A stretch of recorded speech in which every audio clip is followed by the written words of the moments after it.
makeup फुना होनसै बिसिबांना बेथना आइथिंनानैना हा 300 थाखा 300 नाबाय थानांगोन नामा नोंलाय दिनाव 300 ना मासाव 300 दिनाव 300 हाब सोरनि आइथिं लेबोलाय आयु सोरनि आइथिं लेबोलाय ए नाजाग्रा बिसोर मा जादों नोंलाय आथिं रुवायदों बिसोरो मावा नालाय ओंखायनो आं मावो नालाय आंना आथिं रुवायजोब्बाय ओंखायनो नाजादों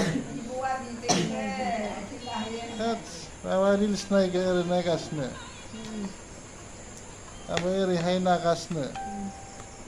ओइ नाग्रायानो आसिबा देनां फिसाइखौ मोजां आंनिफ्राय साबसिनथारखौ मोनहैथों आसिबाय माने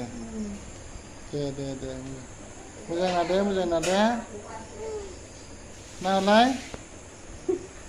पस्ट खालि बेयो सेंग्रा बोसोर जानांगौबा कन्टेक्ट खालामनो हागोन खिन्थु मैसो फेन्दा हरनांगोनलै औ मैसो फेन्दा मोनसे हरनांगोन एसे गालियो नालाय ओंखायनो नायनो लाजो